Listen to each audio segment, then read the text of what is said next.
Hello friends, सीमा blogs में आप सबका स्वागत है। गर्मी काफ़ी पड़ रही है फ्रेंड्स, और देखिए मैं फर्श पर बैठकर आम को छीलने जा रही हूँ। ये फ्रेश आम है। आज हम इस आम से बनाने वाले हैं आम का जो आमचूर होता है, आमचूर पाउडर बनाएंगे। तो ये 2 केजी आम है। मैं बैक कैमरे से आपको दिखाती हूँ। तो ये देखिए फ्रेंड्स, 2 केजी ये आम है। अब बिल्कुल फ्रेश है। मैं इसे धोकर साफ़ कर ली हूँ और ये पूरी तरह से ये सूख चुका है। तो अब हम इसे क्या करेंगे, सारे आम को छील लेंगे। उसके बाद मैं आपको दिखाऊंगी हमें क्या करना है। इसका घर में आप आमचूर बनाते हैं तो बहुत अच्छा आमचूर बनता है। तो हम लोग साल भर के लिए स्टोर करने के लिए घर में ही इसे बनाकर रख लेते हैं। जब यूज़ करना हो हम इसे यूज़ करते हैं। तो चलिए बनाना स्टार्ट करते हैं। तो सबसे पहले सवाल आता है कि हमें इसके लिए आम कैसा लेना चाहिए। तो आम हमें ऐसा लेना चाहिए जो आम पूरी तरह से सॉफ्ट ना हो। हमें टाइट आम लेना चाहिए जिसे हमें छीलने में कोई परेशानी ना हो।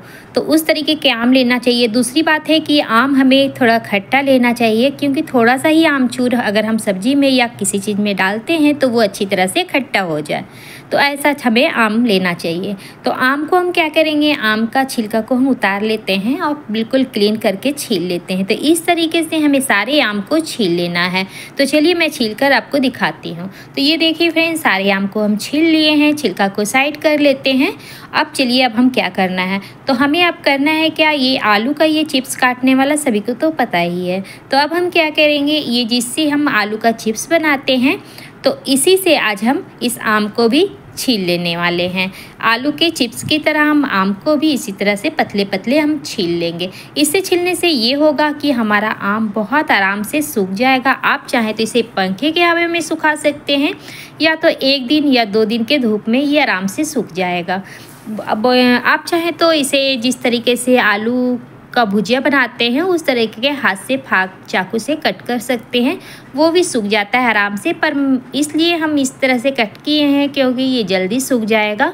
अगर बारिश भी होती है तो इसे हम पंखे के अंदर सुखा सकते हैं और ये बहुत ही आराम से ये सूख जाता है। तो आपकी मर्ज़ी जिस तरीके से आप कट करना चाहते हैं। तो इस तरीके से आम को हम कट कर लेंगे। और जो बीच का आँट जिसमें बहुत नाजुक होता है वो तो हो जाता है, पर जिसमें आँट हो जाता है वो छीलने से नहीं होता है। तो हम क्या करेंगे, चारों तरफ से जो भी उसमें आम लगा हुआ होगा वो तो हम निकाल लेंगे। बाद बाकी इसमें बहुत सारा लगा हुआ रहता है तो हम चाकू से निकाल लेंगे। और उसके बाद क्या करेंगे फ्रेंड्स, जितने आँट है गर्म पानी में डालकर इसको हम उबाल लेंगे। उबालने के बाद इसको हाथ से मैश लेंगे। इसमें जो भी आम का पल्प होगा वो हमारा पानी में आ जाएगा, उससे हम आम पन्ना बना सकते हैं। तो हमारा आम जरा सा भी वेस्ट नहीं होता है। तो इस तरीके से हम क्या करेंगे, सारे आम को छील लेंगे। तो ये देखिए एकदम चिप्स की तरह हमारा आम छिलकर तैयार हो गया है। तो अब चलिए छत पर क्योंकि काफ़ी धूप था तो नीचे सुखाना बेवकूफ़ी होगा। तो 2 दिन के धूप में हम आम को अच्छी तरह से सुखा लेंगे। तो सबसे पहले हम क्या करेंगे, एक प्लास्टिक फैला लेंगे। आप प्लास्टिक इस तरह के फैला लें और उस पर हम आम को डाल दिए हैं। और डालने के बाद एकदम पतला लेयर कर देंगे, एक पर एक ना होना चाहिए। इसे एकदम पतला करके हम फैलाएंगे जिससे ये आराम से एकदम सावधानी से सूख जाए। नहीं तो अगर एक पर एक रहेगा तो ये सूखने में और टाइम लगेगा। ऊपर का सूख जाएगा, नीचे का कच्चा ही रहेगा। तो इस तरीके से आपको आम को फैला लेना है। 2 दिन के धूप लगते ही हमारा आम बहुत अच्छी तरह से ये सूख चुका है। आप इसकी आवाज़ सुन रहे होंगे। और कितना वाइट बना है फ्रेंड्स, बहुत अच्छा बना है।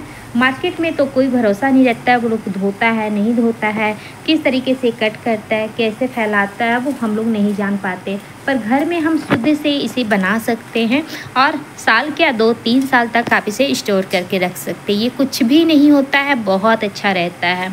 तो अब चलिए हम क्या करेंगे, इसको जार में डाल लेते हैं। तो बहुत ज़्यादा मात्रा में तो नहीं बनाए, फ़िलहाल ये 2 केजी का ही है। तो 2 केजी सूखने के बाद बहुत कम हो जाता है। तो 2 केजी का अभी हम फिर से बनाएंगे और ज़्यादा बनाकर रखेंगे, जो कि साल 1.5 साल 2 साल तक हमारा चलता रहता है और बहुत काम आता है फ्रेंड्स। कभी खटाई घर में नहीं होता है, कभी आम नहीं होता है, इमली नहीं होती है, तो बहुत अच्छी तरह से हम इसे भिंडी की सब्ज़ी में, करेले की सब्ज़ी में, चटनी में, किसी भी चीज़ में हम इसको आराम से यूज़ करते हैं। तो चलिए इसको हम पीस लेते हैं। पीस कर एकदम फाइन हम रेडी कर लिए हैं। तो ये देखिए फ्रेंड्स, कितनी अच्छी तरह से ये पाउडर बन गया है। तो ये हमारा प्योर आमचूर पाउडर बन गया है। तो अब हमें क्या करना है, आगे का प्रोसेस और भी महत्वपूर्ण है, आप लोग प्लीज़ देखते रहें। तो हम लोग क्या करेंगे, इसको चाल लेंगे। ऐसे चालना कोई ज़रूरी नहीं है, क्योंकि इसमें कोई भी मतलब बेस्ट पार्ट को हम नहीं मिक्स किए हैं, ना इसमें आट डाले हैं, सिर्फ इसका पल्प जो है, गुदा जो है, बस सिर्फ उसी का यूज़ किए हैं। फिर भी मार्केट में एकदम फाइन पाउडर मिलता है, तो सेम वैसा ही हमें बनाना है। तो हम इसे चाल लेंगे, जो मोटा पार्ट होगा हमारे छलनी में आ जाएगा। तो लीजिए, जो बचा हुआ है उसको भी हम इस तरीके से चाल लेते हैं। तो आप चाहें तो ये मोटा वाला पार्ट है आप वापस से इसमें मिक्स करते थे, मैं आपको दिखाने के लिए इसे चाली हूँ। और नहीं तो आप इसे अलग रख लें किसी चीज़ में। आप धनिया पत्ते की चटनी बनाते हैं या किसी चीज़ की चटनी बनाते हैं, तो आप उसमें इसको यूज़ कर सकते हैं और ये ख़त्म भी हो जाएगा और आपका एकदम फाइन पाउडर बनकर तैयार हो जाएगा। तो इसको फ़िलहाल हम भी मिक्स नहीं करेंगे, इसको हम साइड में रखेंगे। हम भी इस चटनी वगैरह में इसे डालकर ख़त्म कर लेते हैं। चलिए, लीजिए, फाइन हमारा पाउडर बनकर तैयार हो गया है। पर इसे ये साल भर आप इसी तरीके से रखेंगे तो ये स्टोर करने के लिए सही नहीं है, इसमें कीड़े वगैरह लग सकते हैं। तो उससे बचाने के लिए हमें इसमें नमक ऐड करना है। जी हाँ फ्रेंड्स, नमक आप ऐड कर देंगे तो इसका लाइफ टाइम काफ़ी बढ़ जाएगा। आप 2 साल के या 3 साल तक, 4 साल तक इसे रख सकते हैं। नमक डालने से कोई भी कीड़ा नहीं लगेगा और ये बिल्कुल सेफ़ हो जाएगा। अब इसे चम्मच से अच्छी तरह से मिक्स करें और किसी एक जार में इसे भर कर रख दें। जब भी आपको निकालना हो तो सूखे चम्मच का यूज़ करें और पानी का अंश बिल्कुल भी ना रहने दें इसमें। पानी के चम्मच से कभी ना निकालें, नहीं तो फफूंदी लगने का चांस रहता है। तो आप सूखे चम्मच इसमें डालें और निकालें। तो ये लीजिए, एकदम परफेक्ट हमारा आमचूर पाउडर बनकर तैयार हो गया है। फ्रेंड्स, आपको हमारी ये रेसिपी कैसी लगी प्लीज़ एक प्यारा सा कमेंट कीजिएगा, लाइक कीजिएगा, सब्सक्राइब कीजिएगा। Bye bye, thank you.